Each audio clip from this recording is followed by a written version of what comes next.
con à. Thế mới cái gì nó tới chân trình nhá là ngoài là nó tới tôi chỉ còn thích này cái nó không có bả thì một cái tòa nhà coi mà tao chắc có nào đâu. Nó thế. Nó mới luôn rồi. cái nó mà phải xem mấy chuyện thằng trai yuan có thế nó cái cám nữa. Có bọn nào cũng là được rồi con à. Cái nhà mua nhiều mua chỉ nông trồng mà cha mua nhiều mua trái hay mà cha chỉ khi họ có yêu sao? Các bác có tỏ cho mong cho này rồi tôi ta sống là cái mình chưa xí chầu luôn chia mong này cái tiêu lên đó thế mà cho hậu nữa rồi nhớ chung à tôi này chơi nhớ sao lên hồi xưa nó mới cho điện đó nó mới cho nấu nó không xinh nè nấu vào đồng nó đọc một cái là cho một cái nữa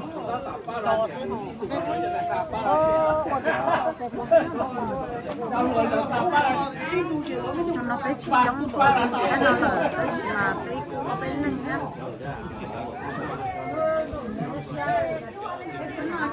cái chả chỉ chế cây đâu cả nó phải nó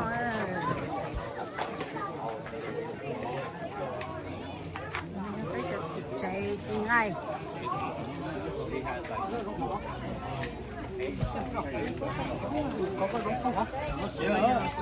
đúng thật sự lắm你这胖，够好吃啊！哎呀，你这老经验，经验了呀？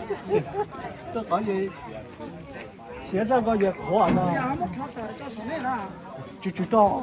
哦，那交钱了呀？交钱。OK 啊，也不错。OK 啊。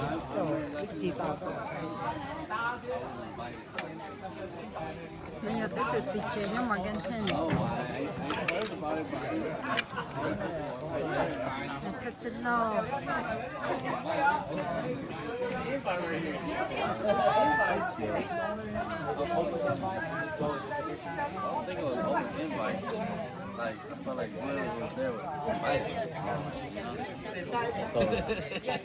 He lives here at Maiden. không nó là tới trong là để khơi nữa nó tới vì là lón na nên mà cả không thực tế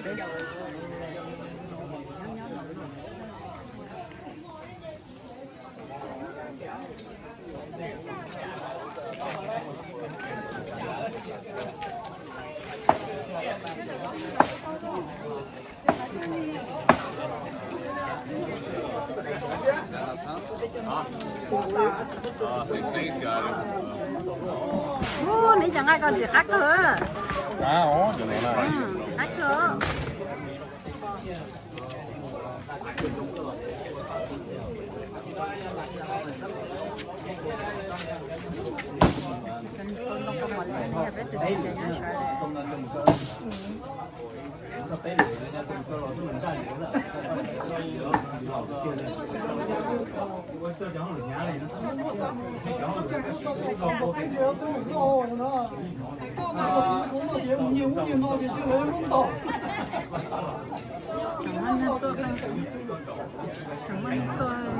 thế này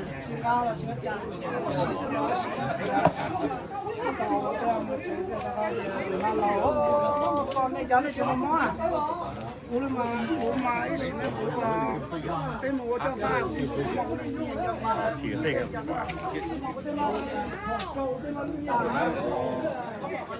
đâu hay nó đi đâu tía chứ mất rồi tụi vô nó non thế á tụi nó đây cái gì tiếng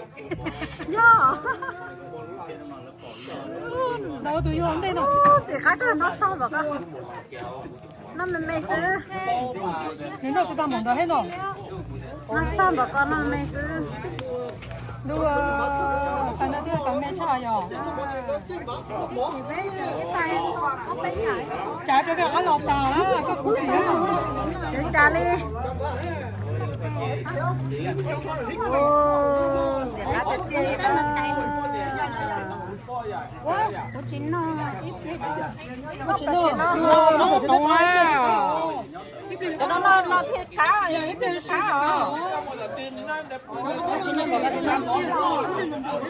tàu luôn đâu lên tà đấy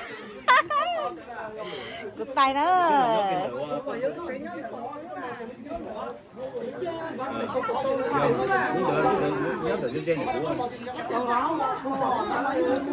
là mà tôi muốn đấy tôi muốn chơi xa gì trong tao nó sẽ có về này ồ cắt tua lo bây giờ tôi xé để cho chị bỏ đi nó cho tôi lên nó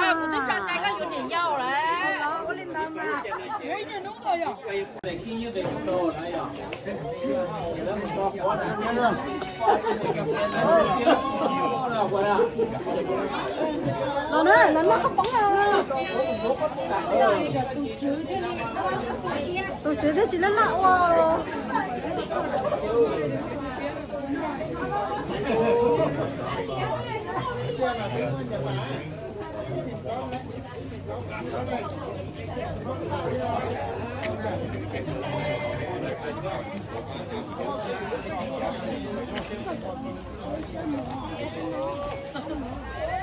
我们还没有个中超级呢哈。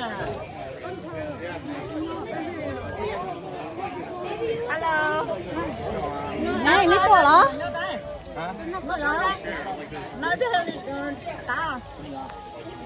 Cái này cũng cao tôi stand tôi nó cao nó phải rồi cũng nhẹ đó. Cũng đi đại. nó to cái gì đó này cho ý cái gì đó cái đồ cái gì đó ha cái tôi chạy chiên cái cái này nó mà liều thằng mà nó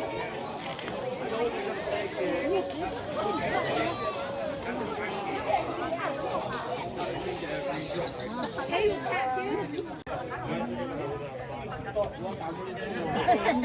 này phải từ này chơi nhé Hickory. Are you live? No, I'm just on video. Oh. Cái từ này chơi nhé Hickory. Even the prettiest one. Nó chọn bây giờ của nữa chỉ chọn nữa à. Này cô tôi chọn của thế này. Cô tôi chọn của thế này. Có bỏ của nó đi thái kia. Cô tôi sai còn đi chọn của chị cũng đi chọn của này. Chúng nó là được cao lại. Cao. Here, let me get a picture of you guys. Hold on. Anh ấy cho raffle á. Anh ấy là raffle á. Bây giờ chị sẽ làm ní Oh, nhớ phải tiền mất rồi. Over here. Ô này chủ cởi cho nên mất rồi. Em cũng muốn nè, em cũng có đi lòng ra nè.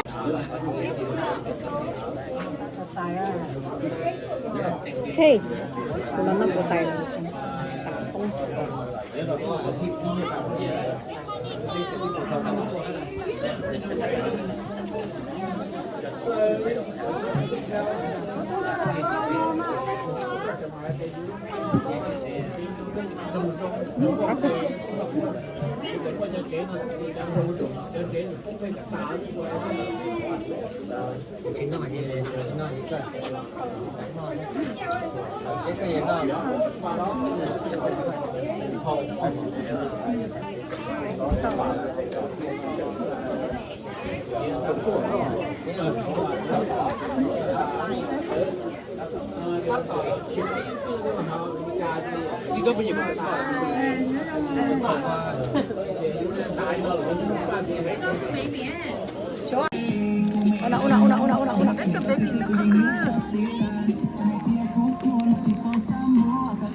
Anh nhá, có. I gave you a ticket to what's your name? How are you? Good.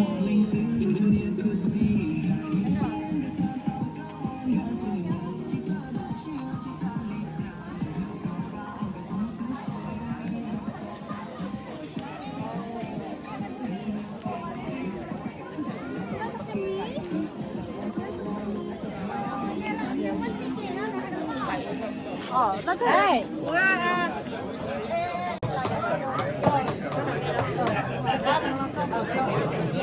Hãy subscribe cho kênh Ghiền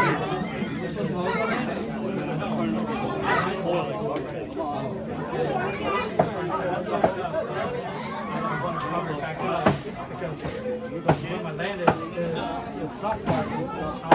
Gõ để không bỏ lỡ những video hấp dẫn. sống tầm nó giờ để sống tầm nó đó không phải là nó để sao để đó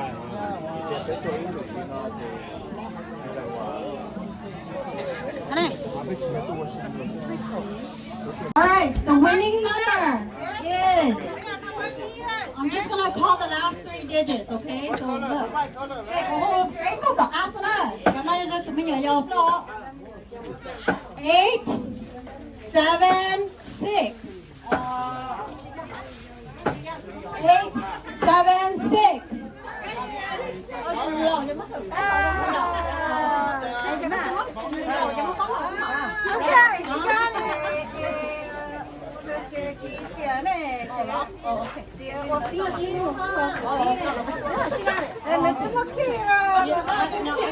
Look at it. Okay, congratulations.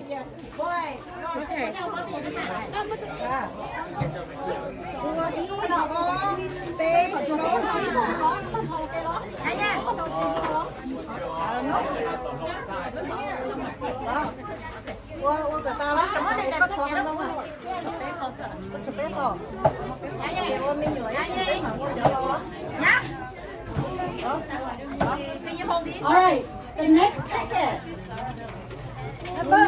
Or somebody else. Number 2. Okay, I cannot cheat, okay?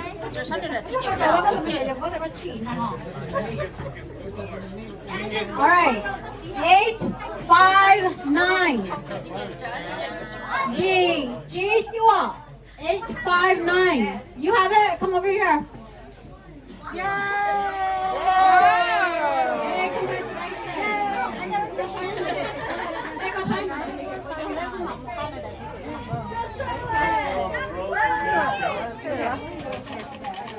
Okay, one more.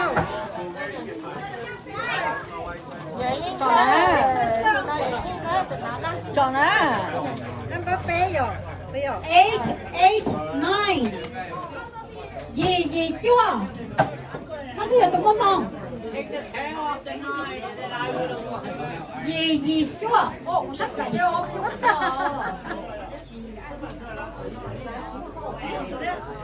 Gì chưa? chỉ cho cái xài tiền cho cụ nó. Going once, going twice, 8, 8, 9. Kevin, có cái Kevin,ฉันไม่ยอม Kevin ไหนล่ะ All right, next. Okay. See, I don't cheat, okay? Oh, yo. Right, 8, 8, 8. Gì đó. Có tao từ gì cho chị lo lên là gì. Okay. Gì, okay. Okay. Mất cho nó để bắt cho.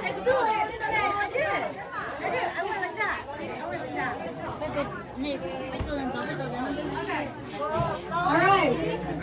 One more. Bắt cho. 8, 3, 9. Có gì sai thọ với cháu gì hả? 8, 3, 9. Gì chua bê. Okay. Gì phế cho Oh, nó. sorry. Gì phê chua, sorry. Gì phê chua. Gì phê chua. Rồi. Chuối ít hơn gì à? All right, one more. Bắt cho. Có nhiên là quay. Oh, yo. 8, 8, 7. Gì cha. Bây giờ mình lên đó. Gì cha. Chỉ cho phụ thế rồi. 8,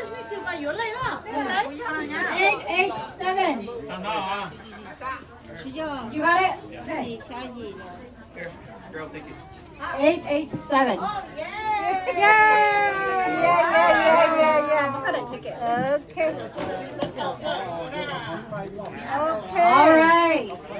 Okay. What's that? Okay.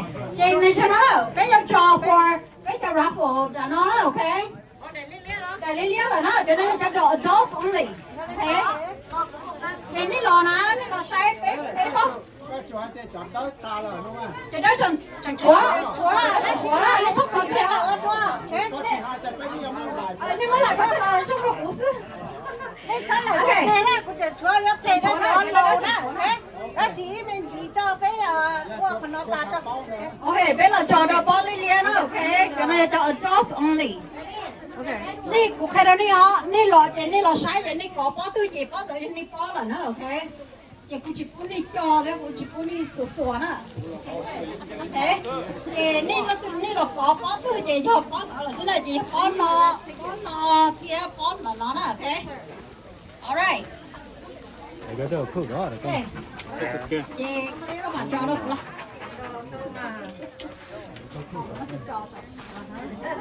？Cho cái nhau này đó. Họ cái nhau lý do đâu có cái cái trong hàng á. Hàng cái số tặng á.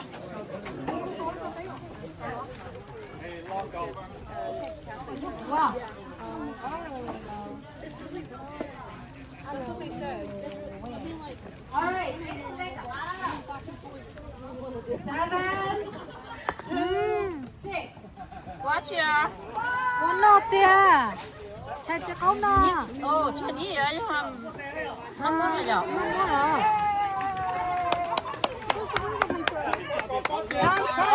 Coi cái gì lấy liền nữa đó. Ok. Rồi đã Ok sao giờ đó chị? Ok sao giờ đó chị à?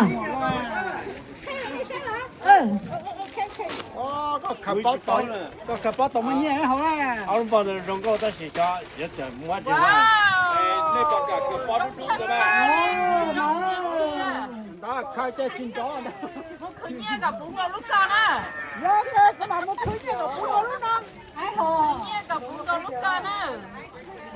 Cái lò thì sần nán thì nhẹ chứ cái tàu nán chỉ cho mình nhẹ mà. Tôi không có lòng lòng cũng xa rồi. Cũng là cũng ná chỉ cho đồ no đó. Đấy là tôi xuyên cho mua tế rồi. Thế đâu sẽ được sáng thế này trong đây cha.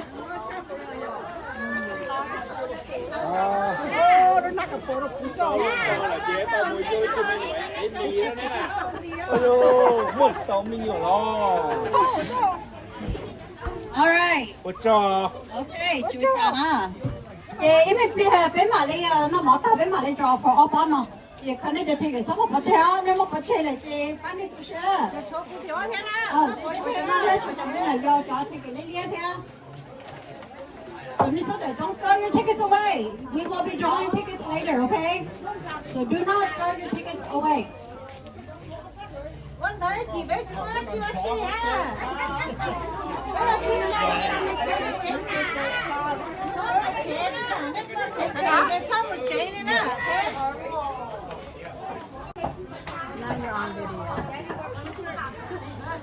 Đấy thì nó là tôi. Nhớ trong VT. Cô luôn bây giờ bên nhà. Cô giờ nghe vào tu cùng xài. Có phục vụ.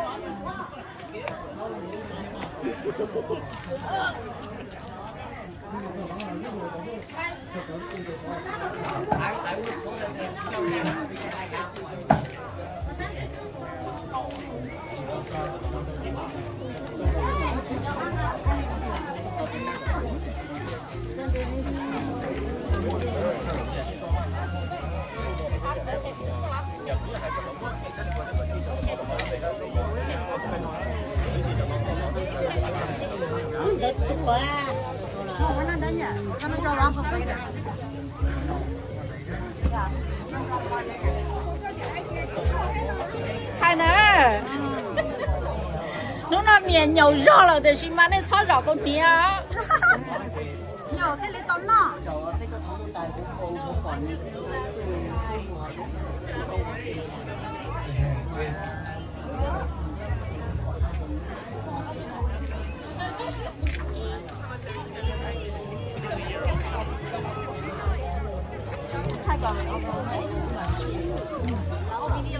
Có video hả?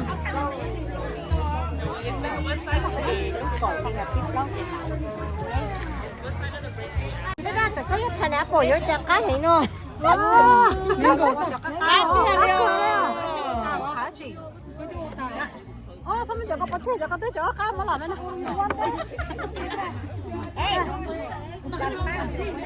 cái nhà nó tất cả đó có muốn nó chung cầm chơi vậy sao cũng đó cũng cái nó sạch cho cũng chỉ cho tao hôm nay sạch cho nó đó mà chọn cái tiền tụi có tên cái không có thấy bây giờ xem này nó mua nè giờ nó mua xe luôn à nó mua giờ tối cho cá con nè mua cá mà có cá giờ cá đó chỉ nó mua nè nó mua giò nè cái gì sai cho tao tao sai cho tao tao chỉ chơi với tao tao nè nó mà cũng như là xem hết chỉ của một suối luôn mà ship vào của cho tao tao cái gì có mà của lần này nó cái gì hả cá cái hạt cá cho lúc nào rồi lúc nào theo lúc cá hay lắm lúc nào mà cá sắp lẩu nèแล้วที่สายปนเนี่ยสายจีมันlúc nào mà ta mà có thể không có không đâu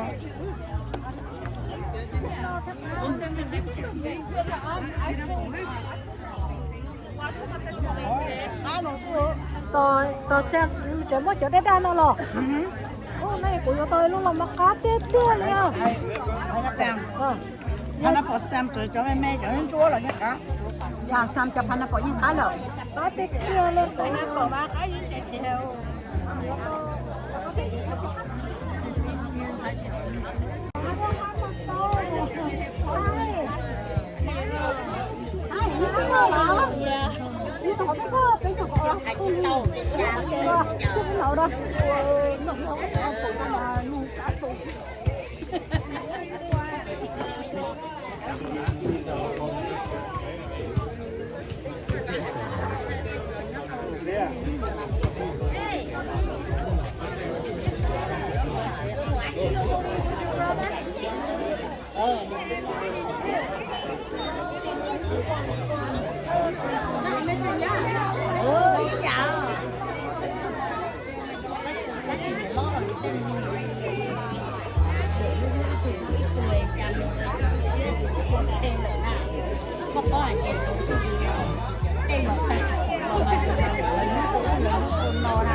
cả đấy có hàng luôn á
good shot and all. And about 2. None.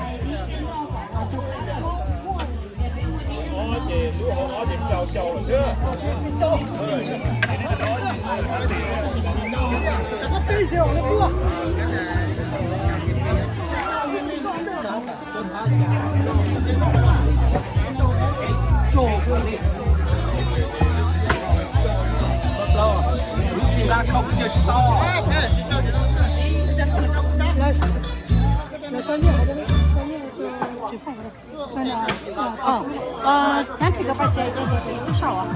我那个多少？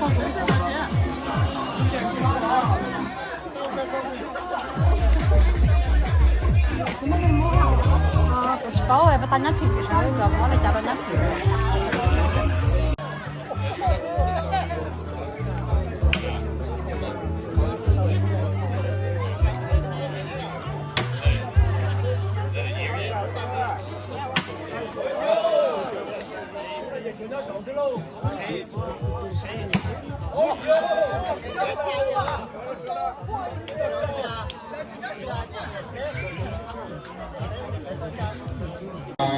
俾我逼你個機咯，公司一齊講呢個速度啦。會落幾路呢？會落係咗公司攞份呢班嘅呢個大陸嘅時候，對呢個又話都嘅當佢講嘅姐，嘅話佢嘅師傅嘅姓氏，嘅俾啊話你落學工啦，嘅好談嘅嘢攞呢上高俾入邊我啦我哋如果睇下運到開始落咧，咁落爬俾落路咗俾入啲正式啦，俾埋你裝路到我再個落。OK，中宣道呢，中宣道個單個你做嚟做到，就係俾人正啦，有個每有個啲你就都看到都講鬼片，俾中宣在到單頭呢時候呢，是單頭個我做到單頭人正時候，要俾時候佢。để biết thêm vào tới thọ thì chúng tôi sẽ hỏi cái để biết của nó cũng có cái lối học chế thì nó có cái sự đầu tiên chi tiết của cho đó tan thôi cho hoàn thành sự đó chỉ tan tới của cho đó cho nhà chế sự đầu tiên này cũng sẽ là chỉ lòng bằng bạc cái biết thêm học tập đầu tiên thấu này sẽ là trong lòng này của chế cho hai nó sẽ chế cho tôi chế một số học cho nhà chế OK， 節目亦將咗嚟這啲這包路上啦，ต่อไป冇一條路地上落呢度轉嚟呢個落爬俾落路就俾路上，對啦，轉嚟落個落爬俾落俾路上，佢有條拋就俾路上。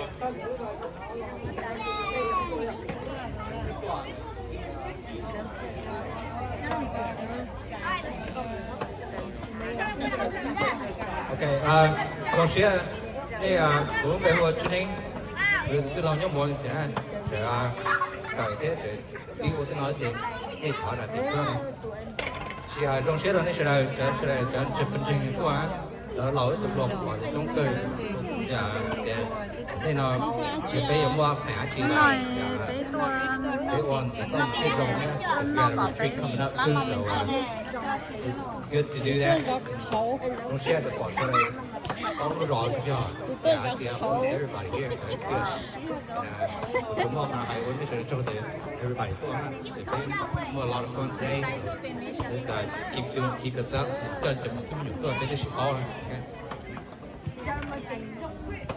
Okay, thank you. Tuần gì nữa tôi Hickory cái thi đó.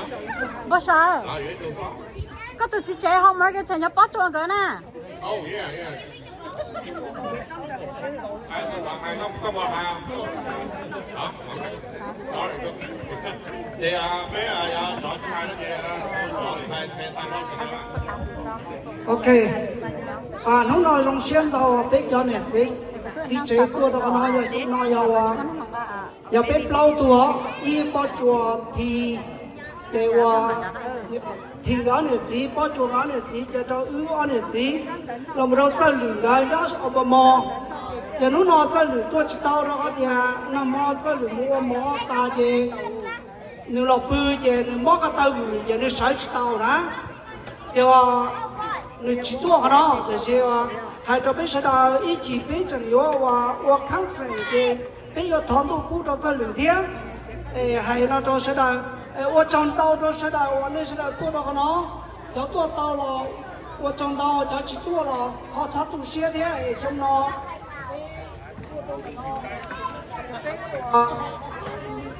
多一桶锅的，别他你要做什么多少个呢？别要弄给种些，也一套给种些，啥的多少个呢？别不包的，可能要别多垃圾啊，呀别多垃圾可能。có biết bao giờ biết tôi đã chỉ biết tôi nói là biết tôi xin cổng xía sau xía là tôi xin chi tôi平你tôi xin chi xin bỏ đó khi nó tôi sẽ là có thì nó một dòng xuyên tàu đó sẽ là bị sắm mà một chế còn biết nó bỏ ta biết nhau còn nó biết nhau rồi mong chống tu lá nên sẽ là được biết nhau còn tôi tổng đó rồi nên sẽ là trong đó nó cho nó mua sải chứ mà liệu tí một tôi ra cầm tay bây giờ nó mỏ lì thì bây giờ chắc ra rồi tôi cho nó ok cái tuần gì nó mua thọ cho vật trừ nó là thả với lồng tháo xe nó bé đỡ cái tinh thần sẽ ra sáng ở trên nó là thả với lồng tháo sẽ ra ở ý chồng đến để mà xin chí rồi rồi thế này thì nó là thả với lồng tháo xe nó bé sẽ ra có sao hay tiền chơi bây giờ cả bây giờ xin phí là thả nó cho lồng tháo xe nó nè ok 我找到我弄那被本身是的都中肯个哩哩好去生产了กูสาก็ส่วนนู้นสันเดย์ไปหมู่ต่อเชื่อก็ไปจงบริโนนะอย่าไปจงบริโนนะเจกูมาเลยหายซิฟูเทียไปท็อปแต่อาท็อปกับเตาอีนู่จบแล้วอย่าอีตอนจบไปจมงอย่าหายเจไปหมู่ต่อเชื่อไปจงบริโนนะโอเคแต่สิว่าเจ้าจ้าเขาว่าไปเสนอตัวดอกนะเจ้าเก๋ว่าไปตัวดอกเนาะยังมียาในปอกเขาให้ตียาไปที่ยาไปพังวัวเขาเนาะที่เสียสาไอเดียตักกล่องทองมือหลังเราไปอ่ะเดี๋ยวสิขอเนาะกูลงเสียหันนู่นเนาะกูตัวกูบอกอีจอนหนึ่งว่ากูจะเป้าไอเดียยอมไปจอมแม่ก็ยังเราเชื่อแล้วนั่นเราจะจะจ้องเขาจะกูเป้าไอเดียจะแม่ก็ยังเราเชื่อจะเจอแต่สิลงเสียจับเราว่าเสือเดือดตัวกล่อง被抓给被乱整，被只要还给乱整都知道我告诉，被抓给被乱整，要被乱整，ก็被莫给是路西巴，头被只莫给是路西巴，也知道ยัง只真被一样个。ไอ้เจ้าลินเดอร์กูสาท้อ encourage เราเป็นจังหลัว但เขาที่是路西เหรอเนาะเป็นจะเราที่ยเท่าหลังในปอเป็นเมื่อเสียตัวสคณใจเราเมื่อเสียตัวสคณเสียองค์ค้าตาที่สิหลังเจียรู้สิเหรอวันนี้จะหัวยต่อสนอจ่อแล้วจะเชื่อเนื้อต่อเตะร่องกอลีในปอแล้วกูไม่รอให้เดี๋ยวสิในมือมาจ่อเขาจะที่จะหลวงกอเลยซึ่งไอ้เจ้าลีกูสาก่อนในจะหลวงซอสาให้เดี๋ยวนี้จะหลวง you are not young anymore ok nên do chủ lầu xíu xíu lì do nên tỏ cho thầu nên trong đi bê chỉ lấy mỗi chỗ nên nó chỉ sao qua lại chỉ lúc xí hở nó do nên lúc cái này sao hay giờ tỏ cả lời nó nên lầu nên tỏ nên lầu thì nên trong cái giờ nó bê tiền nên có lì bê bê chịu qua lại này vậy sao tỏ nên lầu nó là lúc time chỉ tỏ bê lì lúc sai encourage cho hùa ở đây nên mình sợ tua nhớ cho họ bê bê trên cả lý giờ ít phải gọi cho đã chạm vào được cái số phần trăm người ta tháo nó chạm được cái số đó bên nọ tàu tôi xua nhà bên ngoài tàu tôi xua nhà giờ này mấy lúc chữ gì bây giờ mấy lúc chữ gì sao cho lão cho chạy chạy gì thảo trứng đu bên chỉ mua thảo trứng đu đi giờ này mua lúc chữ gì rộng lợi cho mình cho lão bên phần trăm cái tàu linh nọ giờ ít phần trăm我这要本身是正头乌老母，哎，他骗了都是的。cú do chỉ là bia lý sĩ phu bia địa sĩ do nơi chiến tranh nơi một trăm phần Catholic do thật thơ bần chân chủ sĩ nhau luôn địa tế được đó nên nô nọ giờ có nhà do bần chân tư là gì địa sĩ sẽ nơi bỏ bảo trợ là chỉ bảo trợ nè cho nhẹ của là contribute cho lũ lì là do ý phần cầu nhớ trong là do chơi là muốn gà một trò học là lũ chơi địa sĩ lũ chơi để mất xa trong là học bầu lũ học bầu là do chủ mỗi ý phần cầu muốn gà cho tỷ hòa vấn đềการว่าลูก Catholic เขาน้อมว่าอีก1%นะโอเคเราขอทดสอบเป็นจริงใจเต๋อเขา Catholic เต๋อเราโมจีจะเชิญนอนแล้วจะเนี่ยยจุ่มใจอีphần cầu một cho họ Catholicเขาน้อยเขาจริงvì hai tia cho cái dânจีtuหัวใจจีจะtuพบญาติเราดังวันที่การได้เนี่ยnhận chân đã chỉ là gì bây giờ lên là gì nó nằm một bên sát sĩ thua giờ giờ bây giờ chân cho cái chân nó giả từ là gì cho chân chỉ cho mua tí tu có tài chân làm đồ sinh chỉ mua lử tu đi lo lục của hai chỗ này cũng cho các repeat trở nên chỉ cho các cho bên chân có nhẹ giờ nó tí lúc bên hữu lý trả là gì địa chỉ mà lấy ý phần cầu nhẹ thầu lấy sau đó này cho nhẹ ta thông luôn địa tây là thông luôn tây chờ bị cả nó ta mà ý phần cầu để cho nhẹ để cho chúng ta tròn trả Pope Francis là ok còn nói giờ chắc bây giờ thọ biết tư nhau lúc họ bảo là nè họ do muốn chân bắt từ gì giờ biết tư nhau lúc họ bảo là để biết nhau từ nhiều lúc họ bảo cũng sẽ thọ có biết cho chân tua cho họ nó biết mua cho cái xí lưu xí ba biết mua cho cái xí hậu sinh cho cái xí hoa hử biết tuần chân biết xã hội tuần nên rong biết thứ tuần chân ít tuần nên rong giờ dùng còn dùng tàu đã chỉ tàu thay hạt ít tuần nên rong chỉ do chủ gia dùng chân ngầm cầu thế nào ít tuần nên rong nó có do chủ qua có qua tàu ít tuần nên rong cứ tin nên trà lò nhẹ có lưng tư lò nhẹ dù dù do mua nọ mua chữ dù do mua la mua lụa dù do mua đã chỉ là dù ít tuần nên rong mua chân đi sáng sáng dùng còn nói giờ sao kế chân bây giờ chủ yếu tuần nên rong em còn có xã hội của em cũng trong đó không có chơi sút chạy cũng tận sát đầu thì cũng chỉ sút chạy nó phải cho nên đó tới chín chân à bây giờ đây là trong xe của người lính và bây giờ trong xe đó có phần nào bây bên trên chỉ do chơi rù để xí mà chúng muốn lo rù sư xí li thầu cũ lò mù về xí phứ cho bên trên là cái cũ lò mù tua từ thao từ lò cũng chỉ do xí phứ để xí cú cho mình mang hai tiền cú tứ chỉ do xí phứ để xí mà cú tàu một lỡ đá cho bê gì này chỉ tỏ cá đỡ chỉ chẳng có cho nên gà lò rù là cho nên không là bê chơi trong này là xí nào giờ lên đó nó bê giờ ít bên chân lại bê tuột vào nó do cá trong lý lò lù cũng có hai cho sẽ đỡ hai tiền bê tuột xua tu lò lù hai tiền bên chân tu chân bắt chữ bây giờ cho tù hải tàu cú do hải inu ít bỏ dầu là cú do hải tàu địa sĩ bây bỏ bao hải địa chữ tu chân bây thế nào mà bên chân bắt chữ là chân chữ tu mà dùng gì địa sĩ có lý chữ tu quan chân dù nữa khó dù ở tàu nâng trong thế nâng thể nào do hải địa dù tư mua khó kế chỉ hú nhớ cho hậu dù là dù tư mua khó kế chỉ rong là chế yêu chân chân chữ tu bảo lý cha lo chữ tu nhân chỉ chân dù đi nè họ nói giờ họ chân họ nói giờ họ lo chắp lời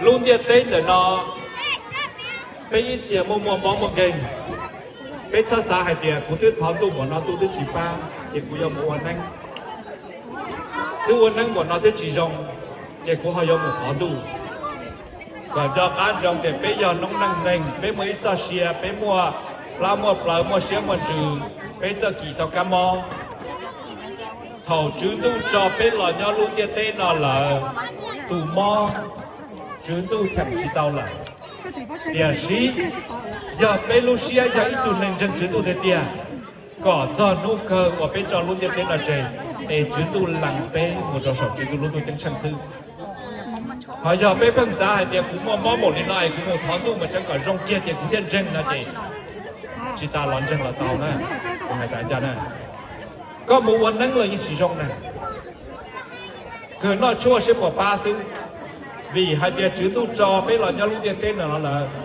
mua nuôi dù theo một nuôi tuổi này bây giờ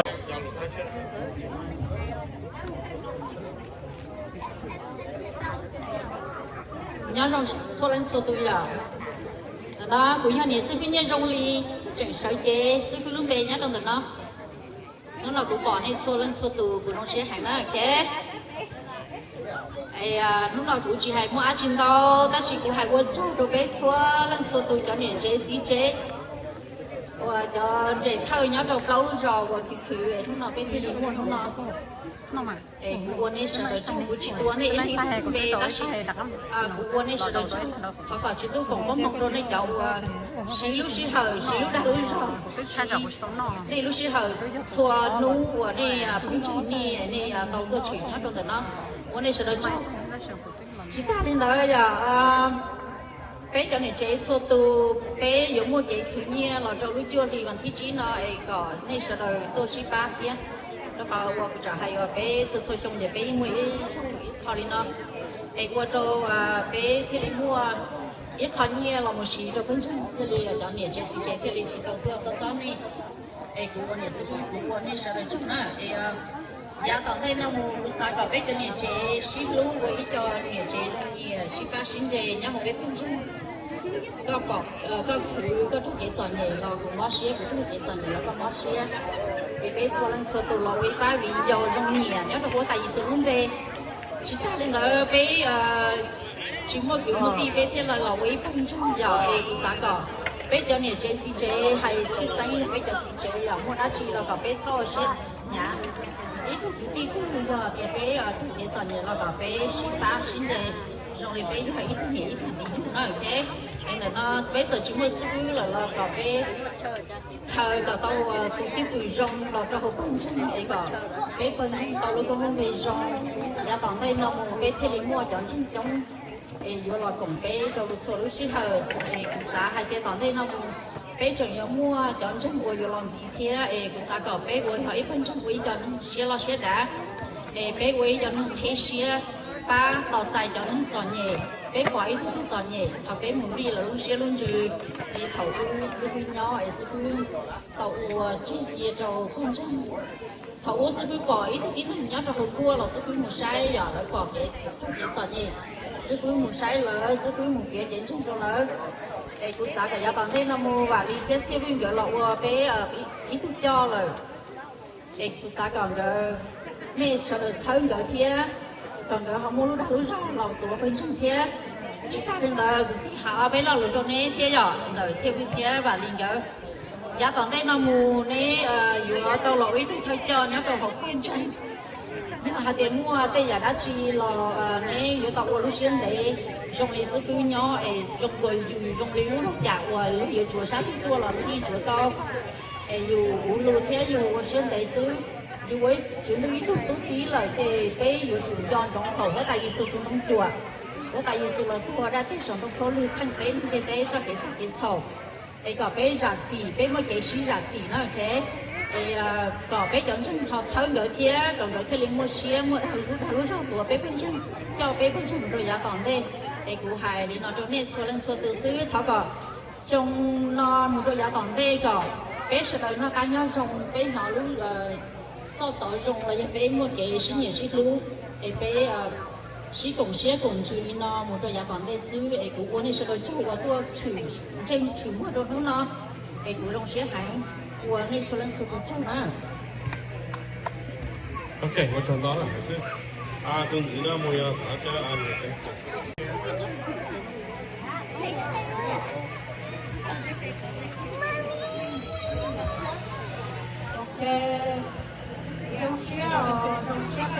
Chít nó á. Chít nó á. Còn mình có cả xem. cũng có rồi thì cho lại một vacation để nãy giờ thì mà lại cũng có chút tàu thì chỉ bé to bé cho tụ là bé và trong xe nữa nè ok thì và cũng những cái chuyện hay đâu bé hay thì cũng gửi cho ít thôi nhớ từ nó thì cũng lại bé sau đây cũng phát bé sau đây thì cũng là phát bé sau đây kia để lúc xe hơi thì mà là cũng cho cũng là hai bé là đủ sau đó bé quên chơi giờ đi ra lo và đi ra chỗ lùa nè sẽ cứ thầy nó ok thì hoàn bé chỉ có sẽ cứ là nó bé rồi cho bé xí hừ bé xí lú bé xí ta thì hoàn bé nên hoàn tôi đi bình đi bay bình trong do hai cái bé hoàn qua đắc chi là bé chỉ xí thia thì bé họ có rồi có lú chơi lú trò của tôi của lú chơi lú trò thì họ thấy là do ít coi dùng gì coi dùng lú chơi lú trò thì cho nên ít coi trong cơ thì chỉ có bé sợ đời to tối hơn nữa thì họ cho bé sợ đời họ nhẹ ý là làm bé tôi xếp kia thì bé kêu họ tôi ít ba ít bờ thì tia thì họ ít cho theo lịch chỉ xa đi trả được ít cho nó nói rồi thì họ phụ hay đi đỡ bé thì họ cho nó bé cho tù hoặc đang sửa tua thì bé thọ cầu có thể trường tu cùng có một cú rồi chúa tu và tu cùng nó rồi sau đó thì họ tụ mua món chân rồi tên chân vừa ra vừa xả còn tụ mua cái nhua xía sọt lợn rồi cái nhua xía vừa pro thì cụ cu hay cái bé sau đó thì cụ vô là quấy tu và thọn tu cú rồi cái cơn chân nó cho hồn nó cái này là nó tiếc thì do nên tới nên từ không có cái nhua xía rồi nên cụ tôi được cụ thì cụ nó thọn tu cú rồi sau đó tiếc rồi nè thì họ cũng hiểu sự cứ hai nó to thì cũng hai mươi chín nó được bé để con trâu chồng kia cũng là bác nó mà chơi du hồng cầu đó bác nào mà một cái gì mua sẽ cho nó có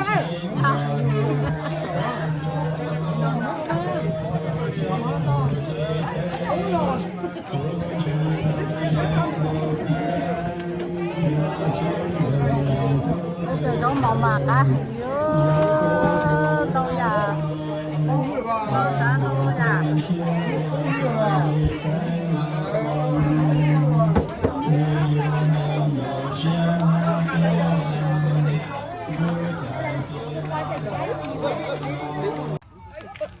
bây giờ chị trên tổng chân bà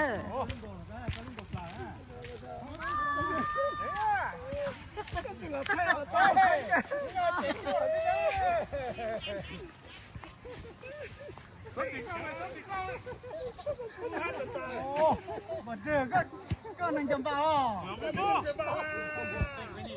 nó chia chào rất là bao mà ok chào ơn chứ không thể là cái gì mà nó chuyển cho là tiếp tục là bên trên sông là chi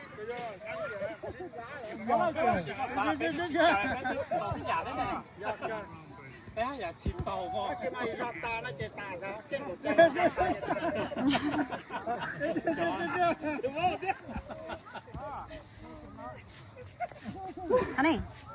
anh này nhận sẽ lừa họ mất được trong không cả ôi ê sao lại thình cái bạch chơi đó nó nhận sẽ lừa ôi cho món kinh thành này rồi cho món kinh thành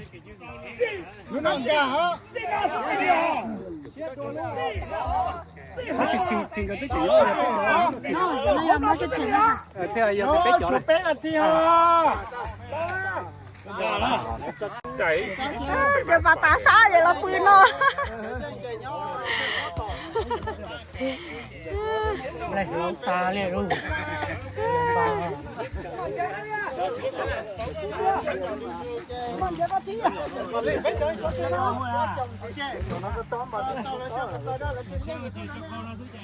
là nó chỉ nhanh xua bố ba nhanh xua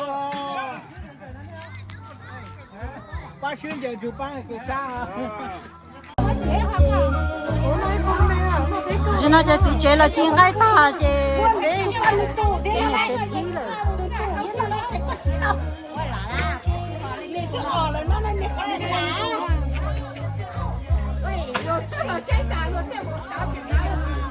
Hãy subscribe cho kênh Ghiền Mì Gõ để không bỏ lỡ những video hấp dẫn nó cái chế da luôn á nè.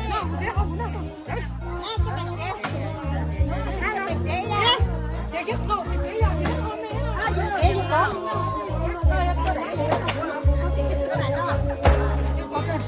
Nó cũng nó sao?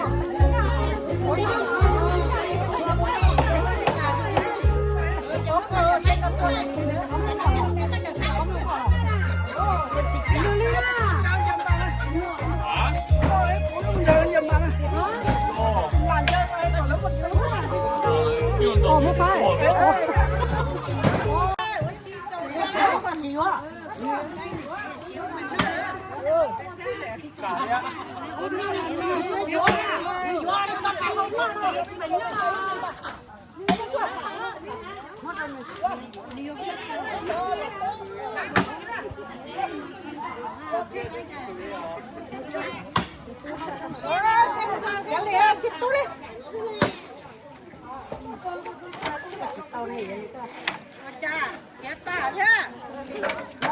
Này cho này tỏ lòng kia. Em biết.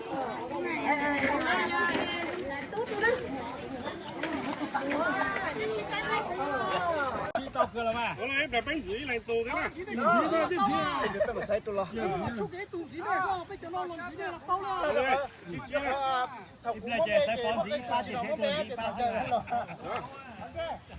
thế nào ở bán này là xích xua我搞完干了，我们就掏毛啊。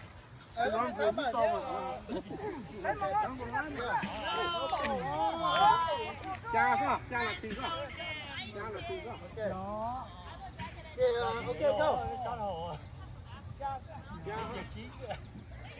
ở trong á trả phải bây giờ này chơi Estonia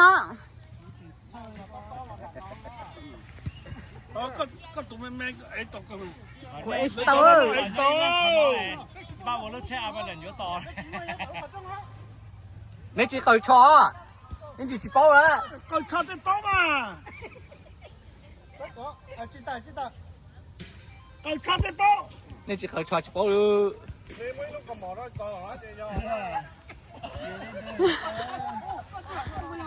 nè cũng thấy chuẩn đó giỏi mà có điều của tôi mà cái xây cũng là cầu cho này cầu cho là ô ní chẳng là xích trắng này tiếp chỉ mày ní chẳng là xích trắng ba cái gì ba cái gì ba cái chẳng là xích trắng ba cái nào vậy đâu nè ba cầu cho đây ba giờ đây thì tay à đây ba cầu cho thì cầu cho nó sẽ bao là đây cái như ba chỉ bao là chỉ ta thì ok của tôi sao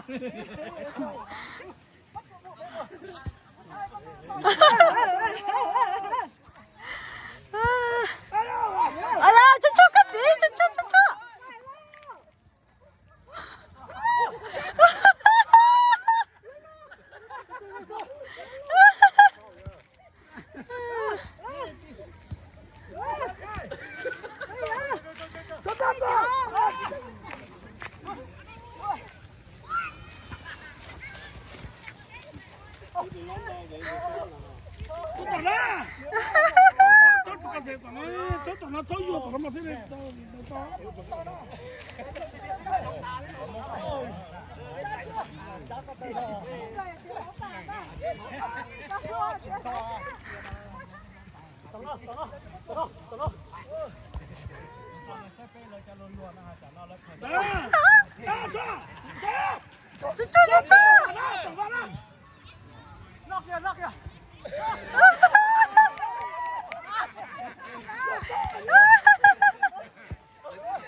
bây giờ chị chế nó mà chị cho đi đi ơi ôi tay lên ôi cho nên nó gọi mẹ luôn đi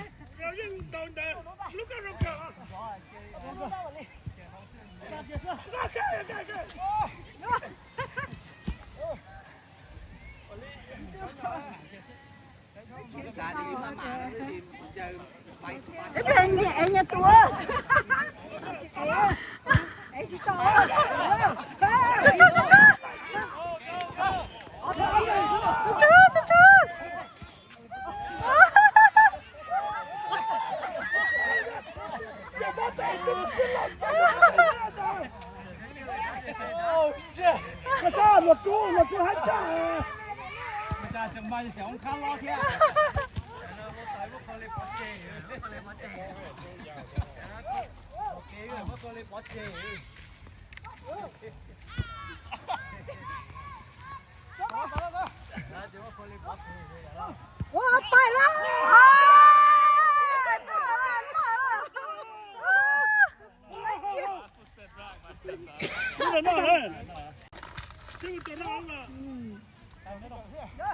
นี่ชุดตุ่มเราเหรอตุ่มเราจังตุ่มเจนเนาะนี่จะรอชุดตุ่มเรา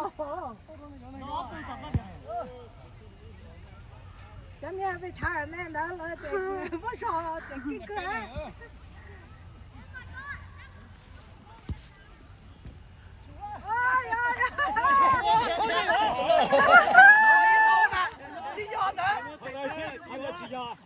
อ他咁樣識捧落，識捧水，點解呢？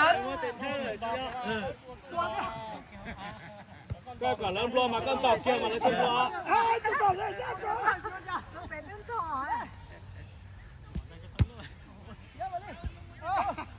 哎呀！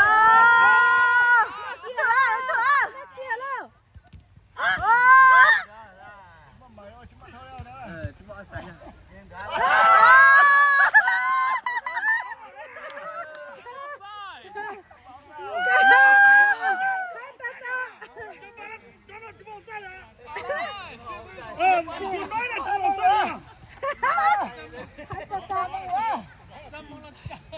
攞晒啲到哪又？我中間邊紅包嘅。寶貝咧。OK，go go go go。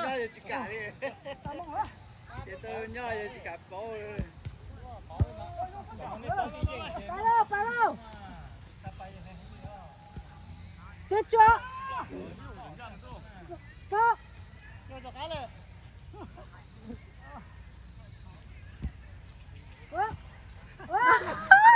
真有的是。就當這個都顧你。拜。真係。加加。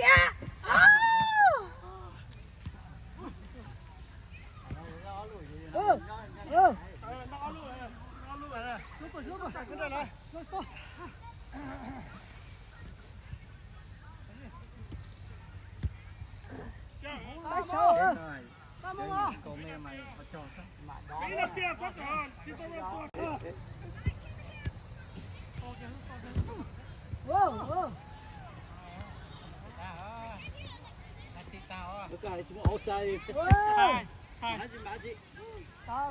你贏啦！大啦！大咯！做對呀，做對呀！啊，是嗎？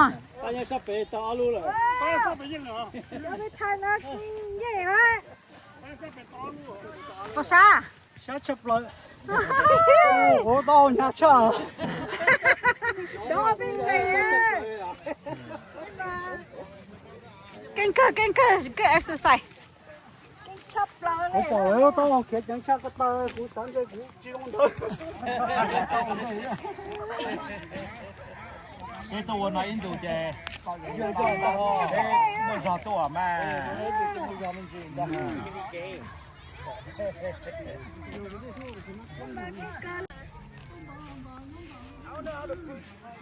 Because like she's a part of like a soccer team and I don't know how to.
That was good. Yeah, that was good. Peter says good. Running.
You okay?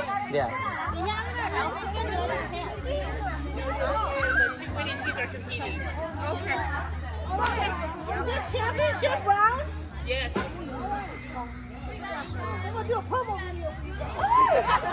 You're not crashing, are you? No, I'm good. Okay, good. Do you think that, oh, you don't feel it, do you? No. I actually didn't even feel it. Actually, the fruit actually really helped it.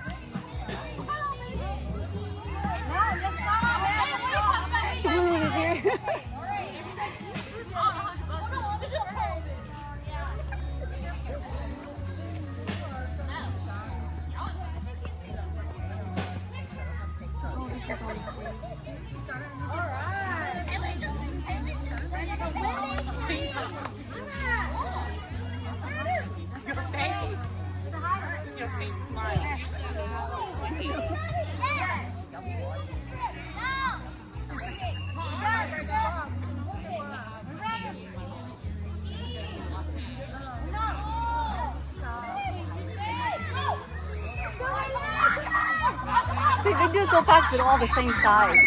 It's only one. But they're all almost the same size, so it's so easy.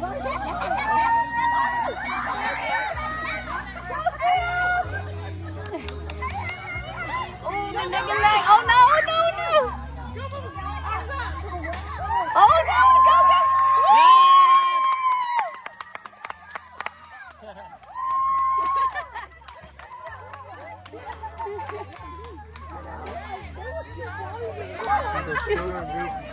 Yeah, the small ones.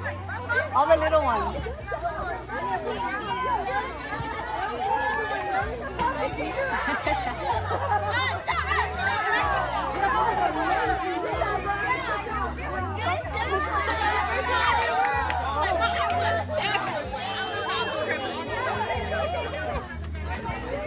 Hold on, nobody leaves. We got another game. Gee.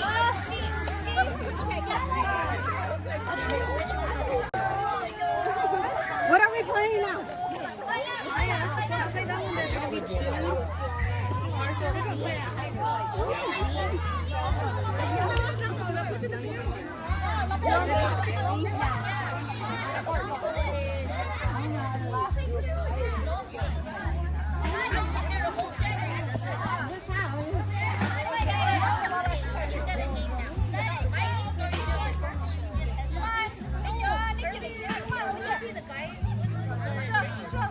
What's that game?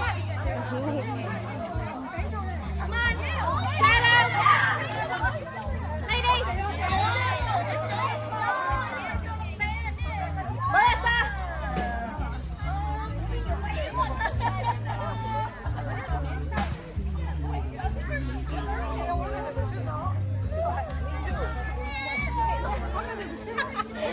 Come on, come on. Good job. We're throwing you ready. Get my shut it off. Ready, just tell us what you do. When you're ready, say start. Then I run. And then listen. No, just get in line. Get in line. I'm gonna cut off number. Do anybody? Yeah. Cassie, you can't push her. Like Spanish kids have still in there. Come on, you guys. Come on.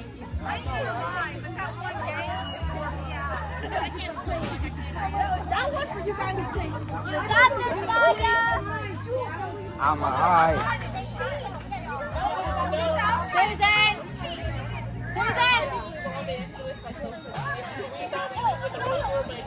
1, 2, 3, 4, 5, 6. Everybody runs and do it first. Come on, okay? Yeah, we're trying to cheat. Let's go with the Who's all playing? Who's all playing?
Well, you need to go play. Come on.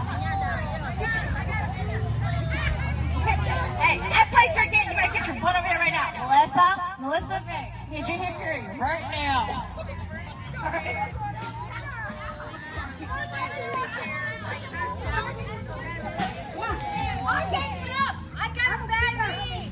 not jumping.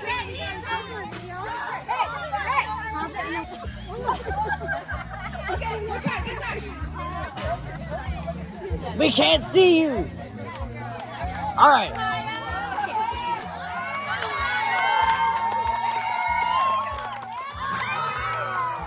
Look at Haley. Wait, what's the whole point? Just hula hoop as long as you can? Yeah. So they're just lies. Huh? They're just lies.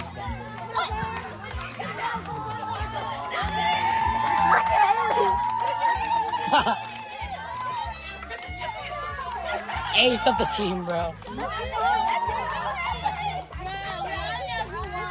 Yeah. I think we already know who won, my guy. Bro, soloing.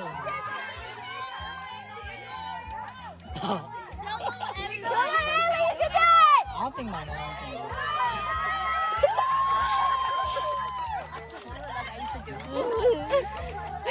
I was a bomb in like fucking elementary, bro. For real, I was the ball. I loved hula hooping. I was so good. Come on, Haley! Everyone needs to know. Everyone needs to know.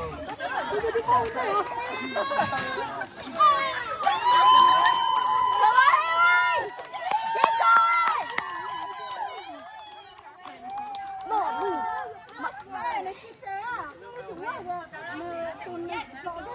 I'm right here. Keep going, Haley. She solo-handedly soloed the entire team. Exactly. She Single-handedly. Haley, keep going!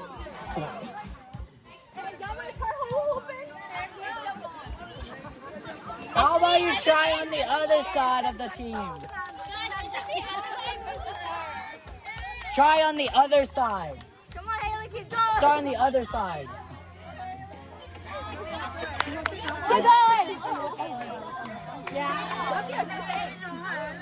She's still lasting. Like, that's so unfair. She has been lasting for 2 minutes. She is the anchor of the team. She is carrying the whole team now. Anchor, she's the ship. Who needs She the is team the when you shit. can just solo the team? That's how I feel. Yo, everyone against Haley?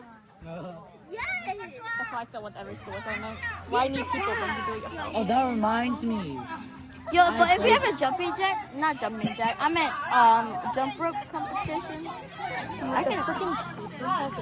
I actually wanted to do the pacer test, but we never did it. You want to do the pace? The school year. They get in school year in the end of the school. It sucks. We never did it. But you want to know Push-ups, sit-ups, stretches. Like see how we stretch like Yeah. like We did pull-ups. We did the stretches. What else did we do? We did like the block thing. Where, like you grab one block, then you run back, then you grab the other block. We did that thing. it's fun. And then It's a test. I mean I could run. oh yeah, and then we did the 1 mile run. Yeah, people actually made it like 80 laps. I mean I quit at like 20 tests. We only had to do 8. I'm not wasting my time. We only had to do 8 laps around the parking lot.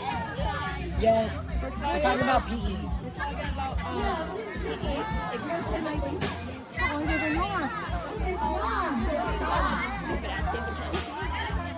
The gym's like it's a half a mile. So we'll like run back and forth like from one side of the gym to the other side. Look, I'm flashlight. This is the ride that No, the only thing I need to sit down. Yeah, they're just cute.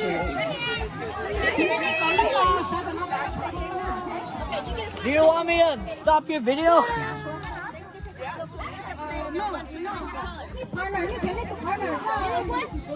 was up at night, helping my mom. Can you go over there and look in my mask, the box of masks that's in my Are in a partner?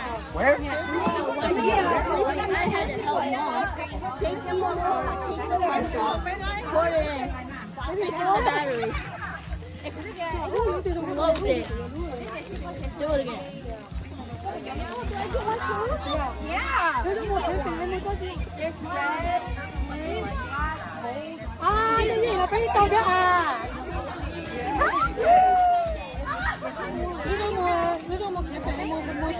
Okay, come on.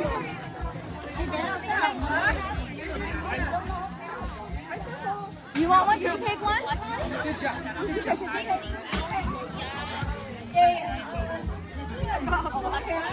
Are you drunk?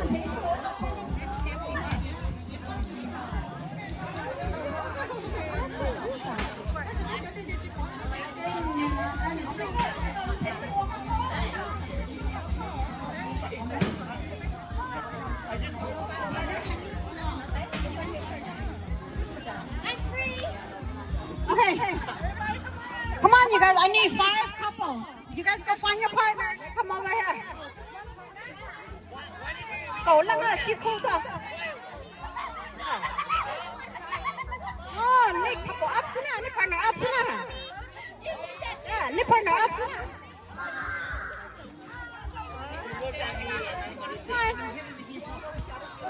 Okay, ni lang stand with your partner. Okay, stand with your partner so I know who you are. Oh, dân tàu xuống mà, có phải nữa chứ?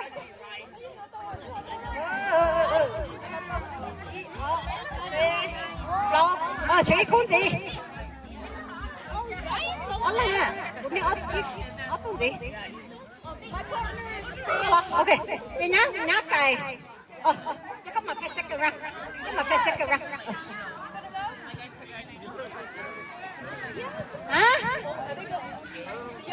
No, cô chỉ có lấy bút ta lại nè, nó trở lại nè.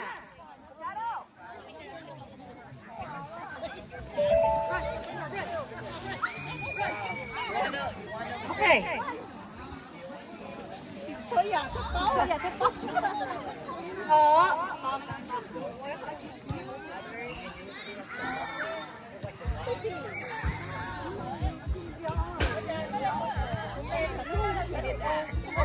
Nè, là do còn lăng xe. Là do còn lăng xe của chủ đó tờ nè.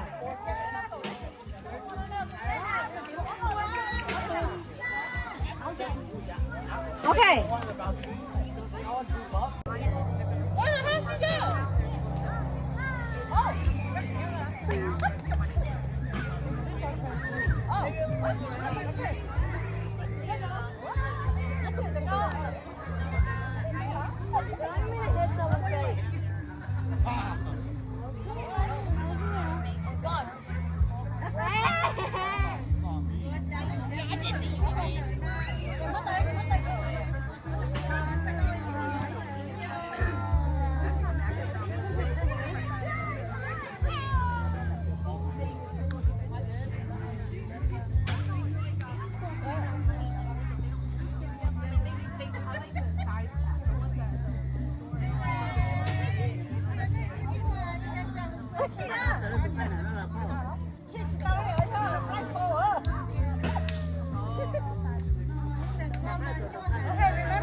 Thầu nãy làm theo tôi nãy được thầu nào mà nãy chỉ là chủ cua sẽ nãy phải chúa một đồng ý à?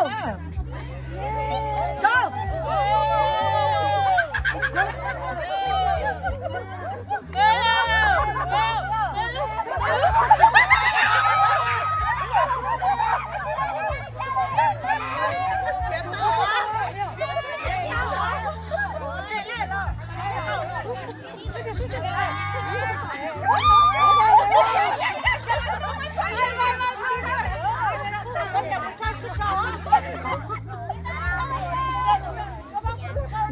Nãy cua luôn đi chào.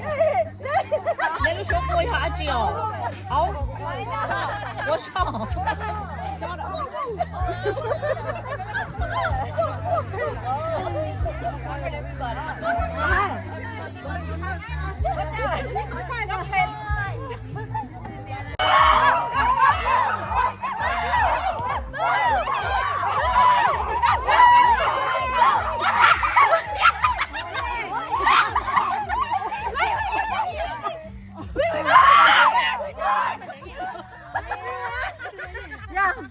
They won.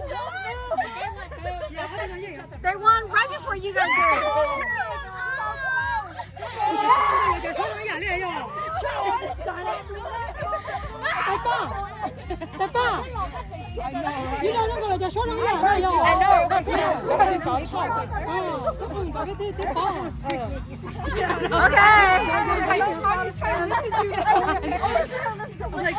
Okay, go choose your prize.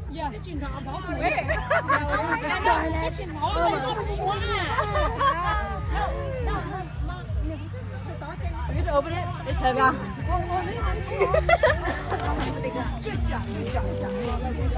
Oh, it's right there. I got a car vacuum. I have a car. I low-key want this though. Okay, good. I don't have to buy another Christmas present. Okay. Cái còn nó nữa xóa